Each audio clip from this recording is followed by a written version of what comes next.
It's time to get your news on.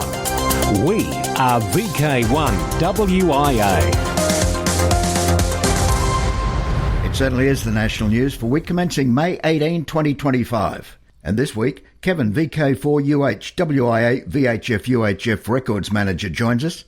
And not quite floating in a tin can yet, we do look at the now postponed Iris Test Flight 1, Aussie firm Gilmour Space Technologies' attempt for that first flight from Bowen. Oh, and for those who have been following this remarkable story, Gilmour say that the payload, that jar of Aussie Vegemite, is marked safe. Now wait, there's more, much more in this edition of news from the Wireless Institute of Australia. I'm Editor Graham, VK4 Baker. This is VK1WIA. All points of contacts from today's news stories are to be found in print when you read the web editions, www.wia.org.au. This is Kevin, VK4UH, and today I'm wearing my hat as the WIA VHF UHF Records Manager. I'm delighted to share some exciting news about 8 new Australian VHF distance records that have just been approved by the board. Now, as many will know, the WIA has maintained an archive of all distance records in Australia for all amateur bands above 50 megs. This includes records on some bands that we no longer have access to. The purpose of these records is to encourage experimentation on the higher bands and to recognise the technical achievement of amateurs who achieve new distances. Awards for national records are made in 5 categories: home portable, EME, mobile, ATV, and for digital modes. Home portable records are also awarded for each Australian call area, and since October 2022, records for digital contacts have been recognised at a state level on all bands above 2 metres. Now, recently, the board has approved 8 new Australian VHF UHF distance records. A contact on the 144 meg 2 metre band was recognised between VK8AW in the Northern Territory and JH0VJW in Japan at a distance of 5,636 kilometres. And this contact represents a new national digital record and a VK8 state digital record on the 2 metre band. A series of contacts on the 2.4 gig 13 centimetre and 3.4 gig 9 centimetre bands between VK4IF Portable, the club station of the Brisbane VHF group located at the Hummock Lookout near Bundaberg, down to VK2QJ Portable at Vista Point Lookout near Grafton in New South Wales, over a distance of 588 kilometres, achieved 6 new records. These successful digital contacts on 13 and 9 centimetres achieved new national digital records and both VK4 and VK2 state digital distance records on both of these bands. New record holders are awarded a very handsome Certificate of Achievement by the Institute, and full details of the VHF UHF Records Programme and information how to lodge a new claim are available on the WIA website. There's a direct email address for claims and queries which will appear in the text version of this news item and is also available on the website. The archive is currently being upgraded to include all new records, and during that process, anyone believes a new claim has been missed or that certificates have not been received is encouraged to contact me via that email address. So, congratulations to all those involved in achieving these exciting new records. And good morning. This was Kevin, VK4UH, VHF UHF Records Manager for the WIA. And remember, records are made to be broken. That's the point. News and more of it every week. We are VK1WIA. Australiana, Iris Test Flight 1. Pending final clearance from the Australian Space Agency, the launch window for Iris Test Flight 1 was to open no earlier than May 15, 2025 from Bowen Orbital Spaceport, North Queensland. However, the team identified an issue in the ground support system during checks and were in an extended hold while they worked through it, with the launch target now being Friday morning, which, the night before, saw the nose cone opened unannounced due to an electrical fault. Now this sees ERA's Test Flight 1 being postponed. A new test flight date will be announced later. Now when Gilmour Space's ERA's Test Flight 1 does take to the sky, it'll be the first Australian-made rocket to attempt low Earth orbit and the nation's first orbital launch attempt in over 50 years. Unfortunately, says a disclaimer on their website, we will not be able to support a live stream. However, ABC Queensland Mornings broadcast live from Flagstaff Hill in Bowen on the morning of the expected launch, speaking with space enthusiasts, shall we call them trekkers, who have travelled from across the nation. Now, there are some places you'll be able to pick up on some of the launch activity. To facilitate the safety of air navigation during all launch activities, temporary restricted and danger areas are being declared for airspace surrounding the launch area and along the rocket flight path.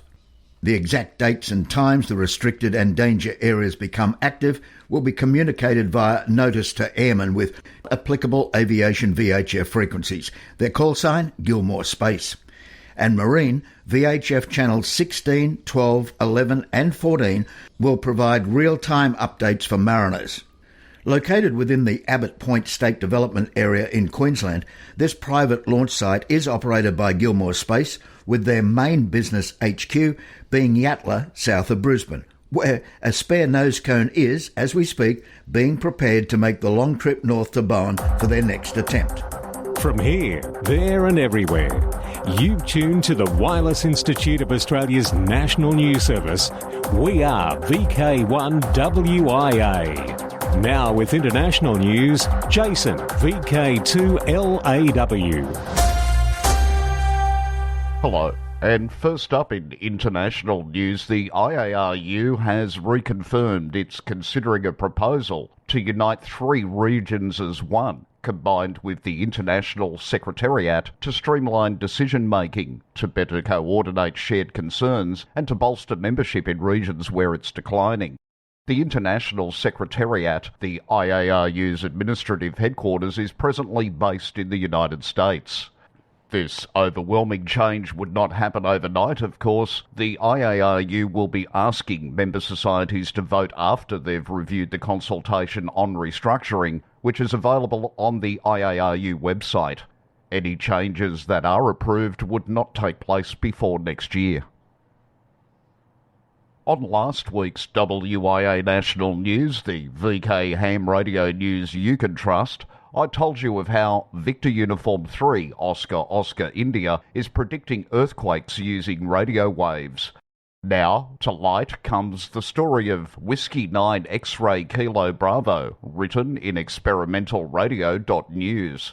A novel earthquake prediction system will use ionospheric measuring stations in California. The FCC has licensed this experiment as Whiskey Yankee 9 X-Ray Kilo Bravo in 10 high-frequency HF bands.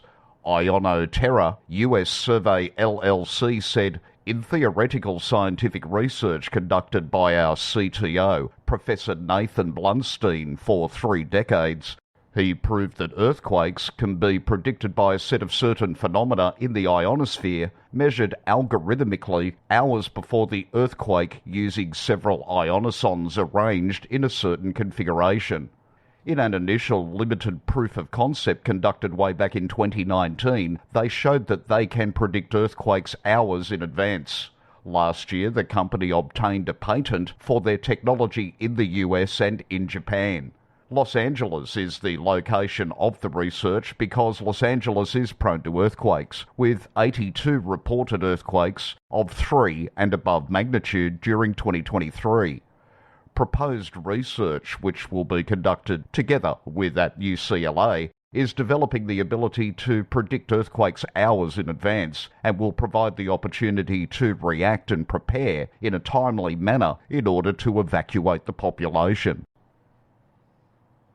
The National Association for Amateur Radio, the ARRL, in the USA has filed comments with the US Federal Communications Commission in response to its request for input on reducing or eliminating unnecessary regulatory requirements. In a letter submitted to the Commission, the ARRL details 9 separate recommendations that it says will promote and protect the art, science and enjoyment of amateur radio and enhance the development of the next generation of radio amateurs. The soldering iron and discrete physical components used in past experiments are often replaced by a personal computer and coding knowledge to experiment with new techniques and functions, the ARRL wrote.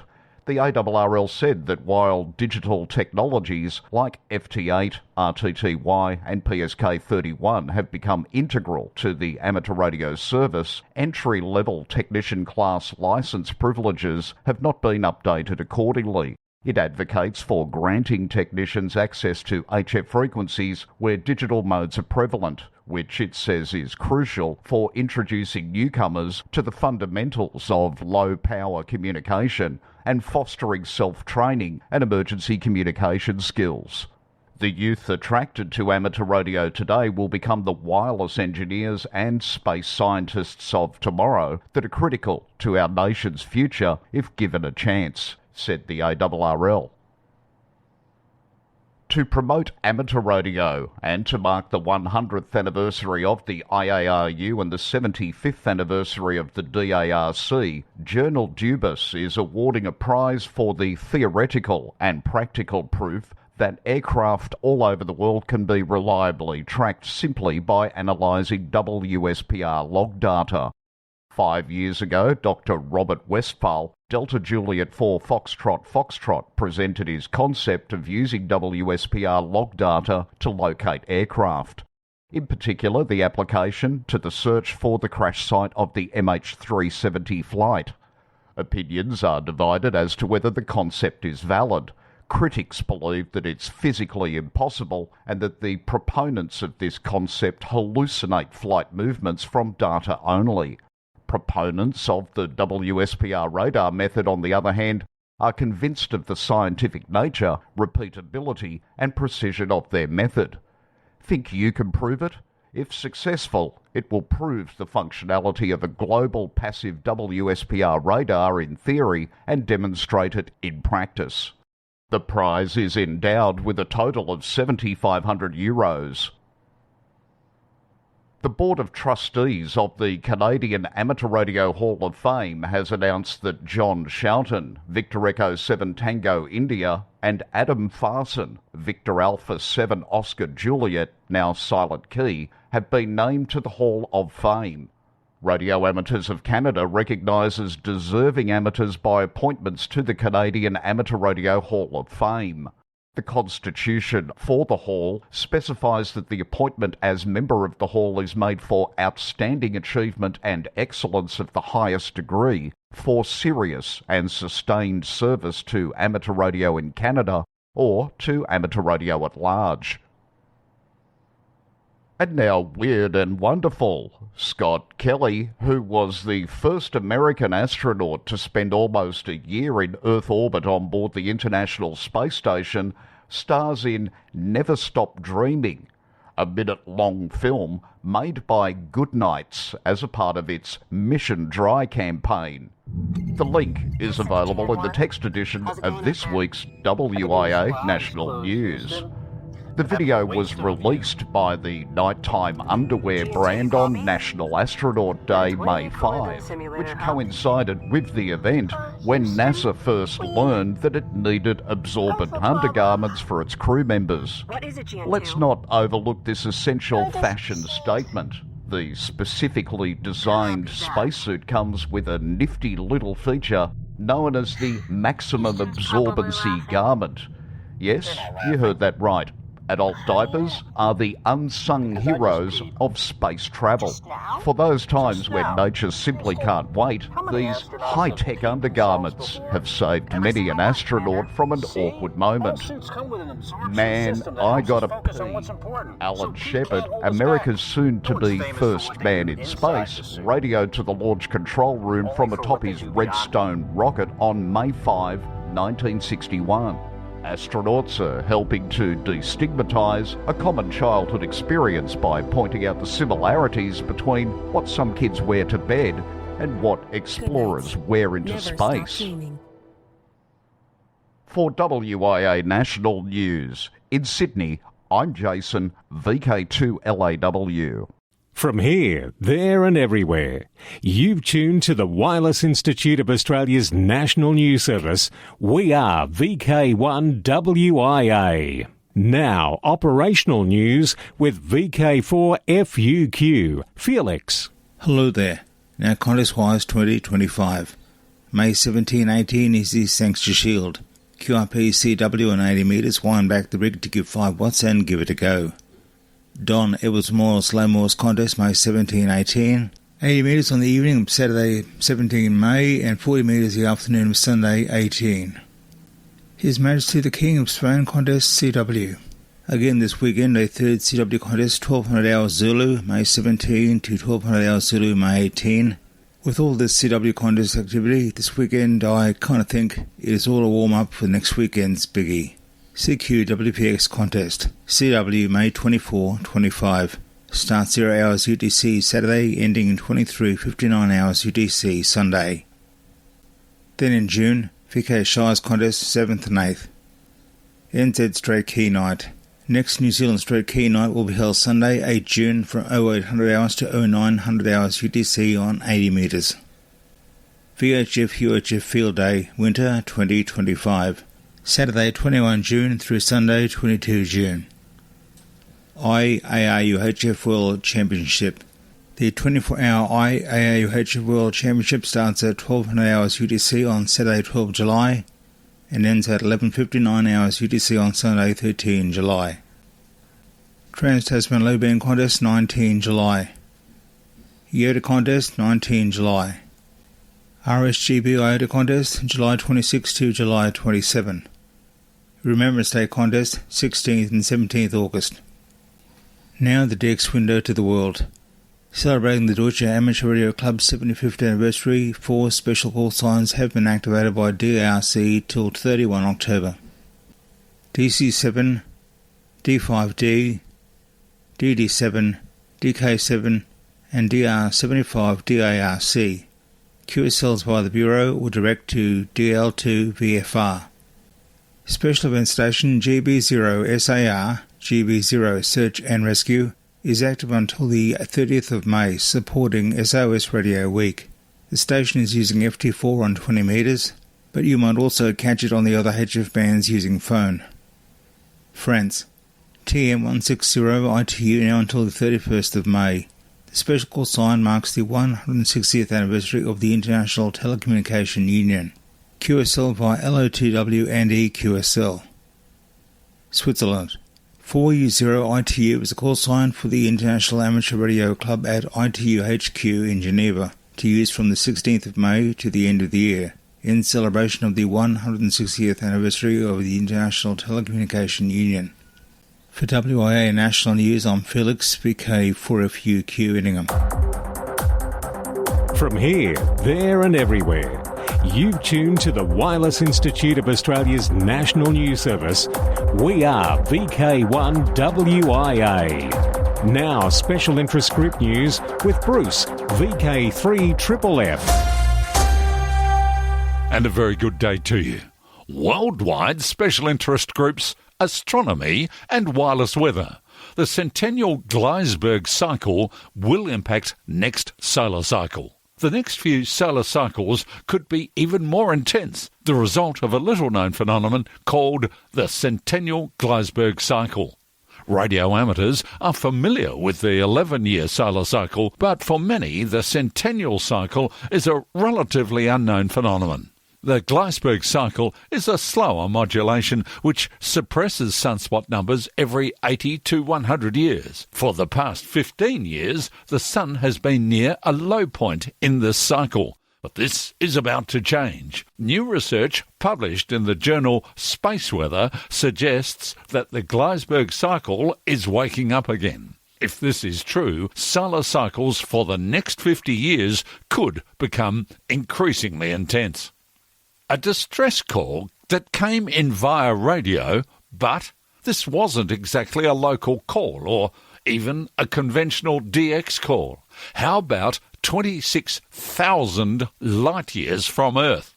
a pulsar packs a punch into our galaxy. It's known as the Snake, the nickname by which astronomers identify one dense, elongated filament in the centre of our Milky Way galaxy. It apparently has suffered fractures in two places. As best as scientists can tell, a fast-rotating neutron star, a pulsar, collided with the Snake at a not-too-shabby 1 to 2 million miles per hour and caused a fracture that disrupted the Snake's magnetic field, releasing radio emissions from the site of the impact. Chandra X-ray Observatory and the Meerkat Radio Array in South Africa studied the Snake, which is 230 light-years long, to get a better picture of what the scientists compare to fractures in bones. Radio astronomers combined their findings with those of an observatory in Mexico and recently released a paper in the monthly notices of the London-based Royal Astronomical Society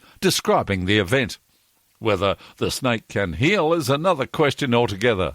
Cosmic veterinarians don't make long-distance house calls. You can see images of the injury on the Chandra X-ray Observatory website. The link is in the text version of this week's WIA National News, wia.org.au. Worldwide Special Interest Group News, Adventure Groups. Author of Ham2K Portable Logger is 2025 recipient of an Amateur Radio Software Award. Sebastian Delmont, KI2D, is the recipient for his Ham2K Portable Logger. The award committee believes encouraging adventurous portable operations, Ham2K Portable Logger has redefined how enthusiasts engage with the hobby, whether from mountain summits, parks or impromptu field setups. Ham2K Portable Logger stood out among a competitive field of nominations for its transformative approach to field operations. Designed with intuitive, user-friendly interfaces and a suite of convenient features, the software empowers operators to log, analyse and share their on-the-go radio activities seamlessly. Special event stations K6A, K6R, K6S will be on the air in November to celebrate Sebastian and promote the Amateur Radio Software Award. Worldwide Special Interest Groups Final Frontier. The AMSAT website offers a comprehensive list of communications satellites and supporting details were updated on April the 27th. This list is an excellent overview of FM repeater, linear transponder and digital satellites, as well as re-entered or inoperative satellites. Each listing includes a brief comment about links to details about each one. Also, there are frequency charts for each type of satellite. Access the information from the Satellite Info top-level menu drop-down list, which also includes many other related choices.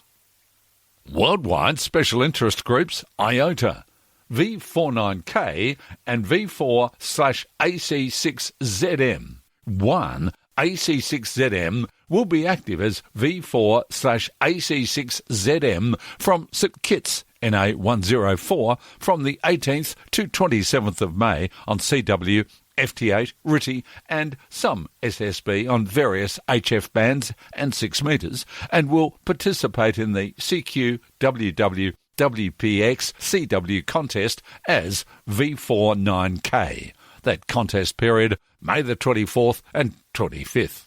VP8 DPD, Falkland Islands. Gerard, VK4BGL/G3WIP, is active as VP8 DPD from Falkland Islands, IOTA SA002 from the 10th of May through to the 12th of July on HF. Worldwide Special Interest Groups Law Enforcement. The FBI Amateur Radio Association in Virginia has been hosting a special event for US National Police Week, May 11th to 18th. K3FBI/0-9 has been on air operating all bands and all modes. A certificate is available. The event honours all law enforcement members who have died in the line of duty. K3FBI/9 operated from the Little Bohemia Lodge in Manitowish Waters, Wisconsin. This was the scene of the 1934 raid to capture John Dillinger and Babyface Nelson, and where FBI Special Agent W. Carter Baum was killed. Worldwide special interest groups Lowdown. Eric NO3M of Pennsylvania has been issued the first Worked All States Award from the ARRL for the 630 metre band. NO3M had a draw to 160 metres early in his ham radio career and was active in contesting and DXing on top band. When 630 metres opened to amateur use, he got straight to work. He said, "It seemed like an unreachable goal at the time, but patience and persistence, as well as gaining more and more of an understanding of the capabilities of the band over the years, proved otherwise." After years of work and refinement of matching and loading techniques, his 67-foot vertical with 8 sloping top-loading wires as a wire skirt over a large radial field have proven to be the ticket to success. He said, "For reception, I've always used dedicated receive antennas which have included phased beverages, a full-sized 8-circle vertical array, and various others like a terminated loop." Worldwide special interest groups, Radio Amateur Youngtimers, YOTA, Youngsters on the Air. Here's Alec, VK2MV. Thank you, Bruce. Along with the CubeSat simulator, the AMSAT Youth Initiative is another of AMSAT's efforts to bring students into the world of amateur satellites and radio. This year's AMSAT Hamvention booth features the first of a series of online courses intended to generate that interest. Those of us not in Dayton can find the modules of the course online. Links are in the text edition of this WIA national news broadcast. The Introduction to Satellite Meteorology course provides students with the opportunity to learn the role that satellites play in the field of weather forecasting. Following the program's theme, Satellites in Space Help Us Lead Better Lives on Earth, the course appeals to students' inherent interest in Earth sciences. As the courses progress, we are introduced to the concept of radio communications and eventually amateur radio. The free courses are available directly to students and their families, but teachers and youth leaders are also encouraged to use the courses as they see fit. Anyone interested in STEM education is encouraged to experience the online course. For WIA National News, I'm Alec, VK2MV in Sydney. Now back to you, Bruce. Thanks, Alec. Worldwide special interest groups, Rescue Radio.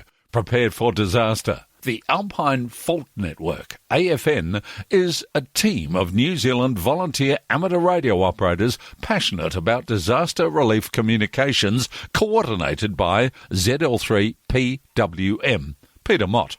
Amateur radio operators located in all regions of New Zealand are invited to join AFN, and the team meets on air on the first Sunday of every month to test equipment and hone operating skills.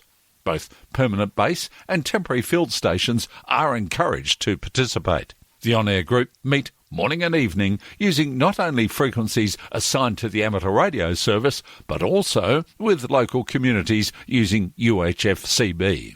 Voice on 7115 kHz lower sideband at 9:30 p.m. UTC on Saturday, and voice 3605 kHz lower sideband at 8:30 a.m. UTC Sunday. I'm Bruce, VK3FFF from sunny Bendigo. It's a date, and clubs are welcome to email text with audio for this section. June 7 and 8 in VK2, it's the Oxley Region Amateur Radio Club's 49th annual Field Day weekend at the Warhope Showground. And VK5, June 7 and 8, the Surg Convention and Fox Hunting Championship at the Scout Hall in Mount Gambier. Australian Ladies Amateur Radio Association's 50th anniversary will take place Glen Waverley, July 26. VK5 AREG's Amateur Radio and Electronic Sale, Sunday, October 26, David Roche Park, Kilbourne. Gold Coast Amateur Radio Society's Hamfest on November 9, Country Paradise Parklands, that's in VK4, and in VK3 Rosebud Radio Fest, Eastbourne Primary School Rosebud, November 16. And in Darwin, the Darwin Amateur Radio Club's Dark Christmas Party, 6:30 p.m, December 3. Now, until next we meet, I am Graham, I'm VK4BB. Walk softly. This has been the Wireless Institute of Australia with the weekly news service. This broadcast is in text, audio and video and is accessed on wia.org.au.